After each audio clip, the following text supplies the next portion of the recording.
All right, guys, so sorry for this rushed little jump dive intro.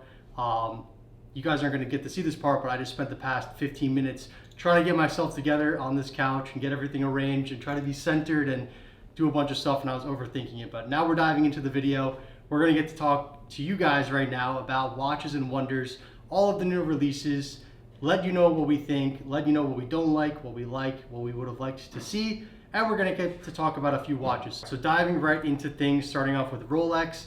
Guys, I honestly was pretty impressed by the overall presentation and the selection that we saw from Rolex this year. There definitely is a few fan favorites out there as well. Everyone's been hitting me up about, well, I guess let's just talk about it. This Land Dweller. So this Land Dweller has been a very popular piece that everyone has been calling us at the office for nonstop. How do I get a Land Dweller? When is it coming? How much is it going to be? They haven't even hit the market yet, and I think we've gotten probably 2 or 3 dozen calls of people asking for it. So it must have made a wave or a ripple throughout the market and got people excited. To be honest with you, looking at it, I myself was not super excited. I definitely was not the biggest fan of that piece in particular. I thought there was a lot of very unique pieces throughout the collection that Rolex just recently released. But that being said, the one notable thing that I want to talk to you guys about regarding this Land Dweller is the retail price. 14,000 plus retail. I mean, we're talking nearly a Daytona retail on this Land Dweller. So with that premium price tag competing with the Daytona, which has one of the higher retails for the stainless steel sports models, and of course is a flagship, very serious model from Rolex, I would love to see this Land Dweller in person, and I am excited to get my hands on it. Overall, not the most impressive for me. I know you guys out there probably saw a bunch of the memes and the jokes. Is it an AP? Is it a Tissot? Number 1, number 2. Number 1, number 2. About the same. Number 1 might be a tiny bit better. Overall, I think Rolex could have stepped it up a little bit, but I don't want to hate on it too much till I see it. But just right off the jump, that retail to me is just way too high. I think we probably should have seen maybe like a $10,000, $11,000 retail. Maybe I'm missing something, but just looking at the watch, I don't think it's going to demand that $14,000 retail personally. But there is people out there that I have seen posting them for sale that they don't even have them yet, and they're asking in the $30,000, $35,000, $40,000 price point range. So we'll have to see what's up with that one. But cool piece, not my favorites, not my first selection. You will see a few more options here throughout the video that I definitely fell in love with a little bit. But moving on to the next piece. Keeping up with the theme of these sports models, we are going to jump into the sprites, which of course, guys, everything's going to be popped up here on the screen so you can see what I am referring to. But I guess we're going to call this the Sprite V2, Mark II Sprite. I'm not sure even what to call it. I'm sure it's going to have a nickname though, but just looking at the piece itself, I mean, we have the classic lefty look with a new upgraded dial. Honestly, not surprised. I mean, the original dial on the Sprite never really did it all the way for me. It was a pretty exciting piece, but this to me looks a little bit more exciting, but not really pushing any boundaries, not really doing anything new. We're talking about a dial change here. I would have loved to have seen this watch be potentially right-handed. I actually am curious if they ever are going to do a right-handed Sprite. Even though this is a lefty, you can wear it, of course, on either hand, but it's meant for the left-handed individuals out there. Overall, the new dial is beautiful. I think it goes very well with the watch, but I just don't know. Like, what is this? You know, we just got the Sprite, now we're getting the new dial on the Sprite.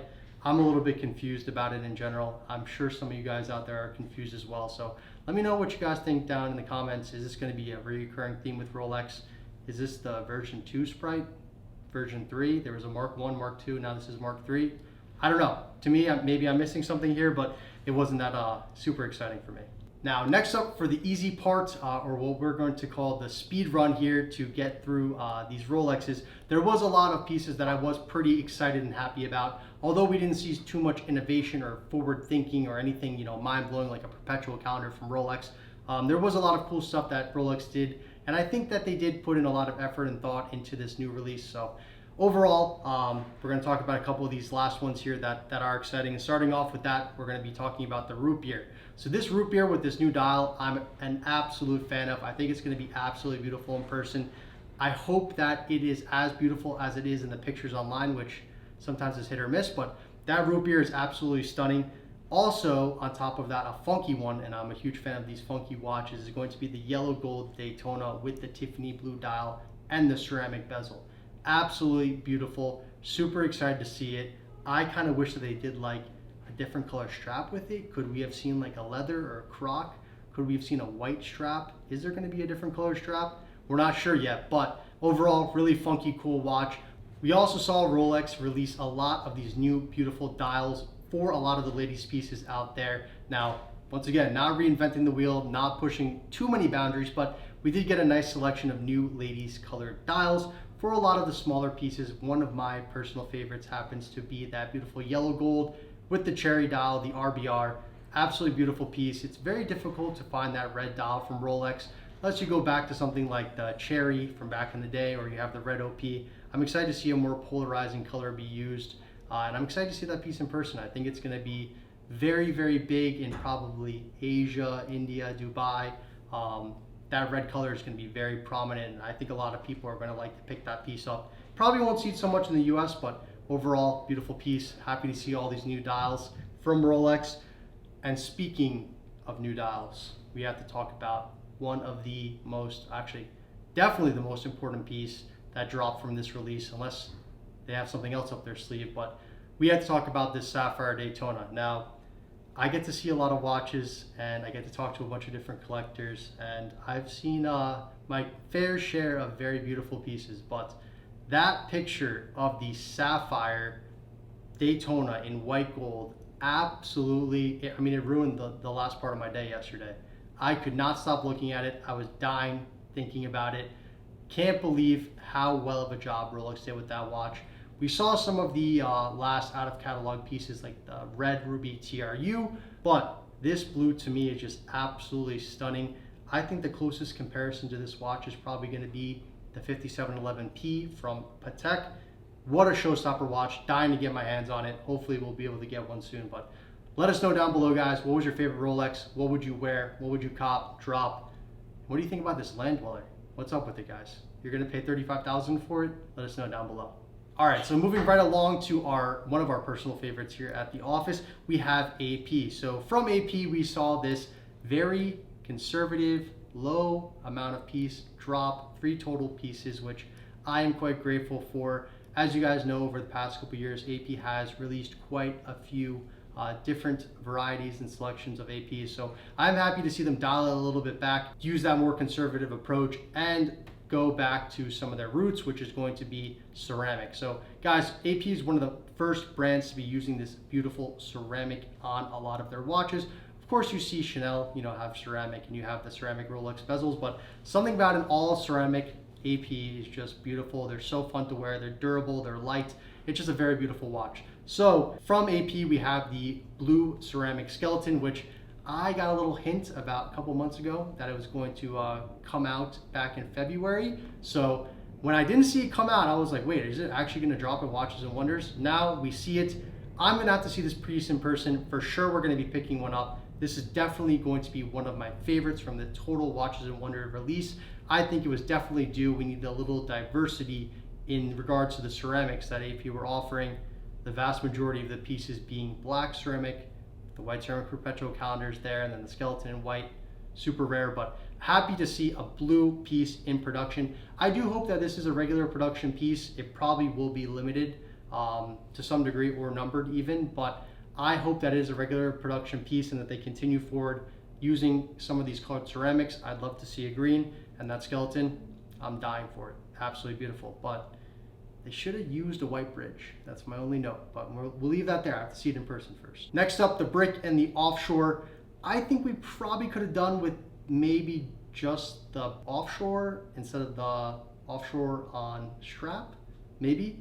But that being said, we got both the full bracelet offshore and the offshore on strap. So excited to see a little bit of diversity. We're going with the strap stuff. We're going with the classic offshore full bracelet, but I would have loved to have seen a beautiful perpetual dress watch in blue ceramic, maybe something like the Travis Scott-esque, the beautiful croc strap. Besides that, pretty proud of AP, keeping it light, keeping it easy and giving the people what they want. So happy to see these blue ceramics. Let us know down below, guys, what you think. Are you guys going to be picking up a blue ceramic? What do you think about the limited release from AP?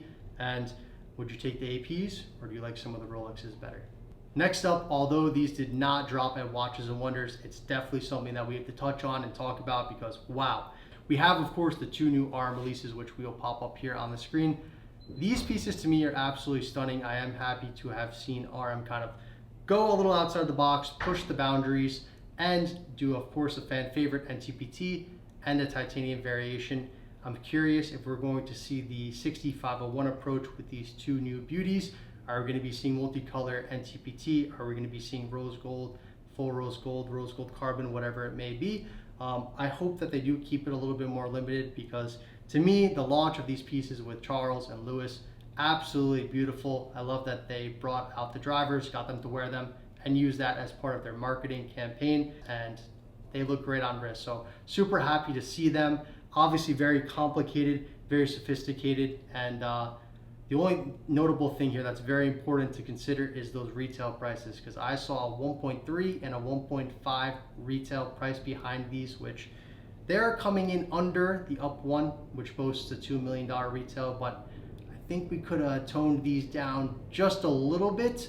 I think if these guys were in like the $807,000 to $900,000 retail range, it would have been the sweet spot, but excited to see them in person. Maybe they will warrant those 1.3 and 1.5 retails, and we're definitely going to be getting these guys in. All right, guys, so diving into the last segment here, I had to bust out my notes because the last, which I didn't want to say I'm saving the best for last, but as far as Watches and Wonders go, I'm going to be talking about the best, which is going to be last. So we're going to be diving into and talking about Patek. So Patek here dropped some absolute beautiful watches, some super heavy hitters, some pieces that I think we really needed to see from the brand. Overall, they stayed pretty near and dear to their core and to their heart, but there is a few notable pieces that I definitely have to talk to you guys about. So starting off with an absolute banger, we're going to be talking about this 5308G, which will pop up here on the screen. And I mean, guys, talk about a beautiful watch. I think this watch is going to wear and look 10 times better than even the pictures look. But that being said, we have a beautiful 4 complication split second perpetual chronograph minute repeater 5308 in a beautiful Tiffany, almost Tiffany with a little bit of a navy accent dial, and in a white gold case. So I'm super excited to see this. You're not going to be seeing that crazy high retail with the platinum. The white gold kind of tones it down to some degree, but what an amazing watch. Absolutely excited to have one in person, and I'm going to be trying hard to get this one. I'm going to be trying really hard to get one of these because I'm dying to try it on. One of my favorites. Let us know what you guys think about this one down below, because this watch can have its whole 1 hour segment to itself. It's stunning. Next up, we have a beautiful 5370R, which we are going to be seeing a split second chronograph in rose gold. Once again, this is just like sort of an homage piece or a classic take on that Piguet numeral Patek. Absolutely stunning. Love the split second complication. Retail on this guy is going to be no joke. If I had to guess, we're probably going to see 300, 275 range. So expect this guy to go a little bit under retail, I would assume, all said and done, but absolutely stunning. Love that chocolate and the rose gold. Really cool piece, and happy to get this one. Hopefully the 5308 is first, but I'll be excited to see this one too. All right, so next up, guys, we have a very fun and funky watch. Probably one that I'll end up falling in love with and owning for a little bit because I love the colorway. I'm sure some of you guys out there know that I love green watches, but we have this beautiful 5524G, which is going to be one of my favorite colorways that I've seen from a brand in a long time. That beautiful green Kevlar style strap with that cream green dial. I love that combination. I definitely think it's super fun. And honestly, when I think about travel times or the 5524G, to see a funky colorway with it just makes a lot of sense to me. Maybe you're going somewhere fun, somewhere warm, somewhere that you can take out that green, crazy green machine watch and enjoy it. I'm definitely excited to see this one, and can't wait to have one at the office. And we will be getting one for certain. That's a beautiful watch. We need to have it. Now, moving away from some of the more classic strap models, we did have a new release for the gem sets.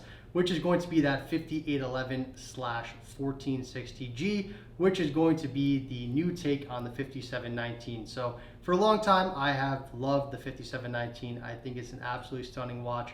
I think the value honestly is there comparatively to some of the other models like the 5980 1400G, for example. I do find it to be a nice value watch, but I didn't know I needed another one until I saw this 5811, because I think that watch is going to look absolutely insane in person. I think that the thicker case from the 5811 series is going to help the watch out a lot. Of course, just a watch that you walk into a room and people's socks get blown off because they can't even believe that you're wearing it. So super excited to see that watch.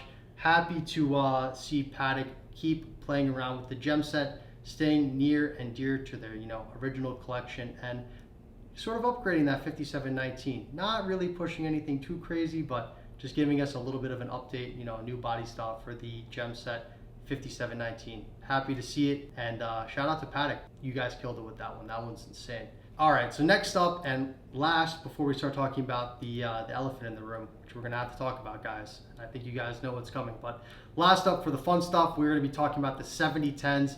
We saw Patek drop these beautiful 7010s, both in full bracelet and on strap. I love that they're doing this. I love that they're furthering the ladies line with some more simple stuff.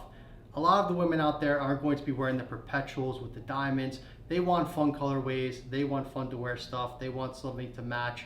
I love this watch. It's very beautiful. I love that they used the white gold with it, that stealth wealth vibe. To me, it reminds me of like Europe in the summer, Turks and Caicos, Miami, definitely Miami, but it's definitely going to be a watch that is going to be worn by a lot of women out there, and I'm sure they're going to enjoy it. Happy to see them kind of go from that purple into now this blue, which I think everyone out there has been waiting for.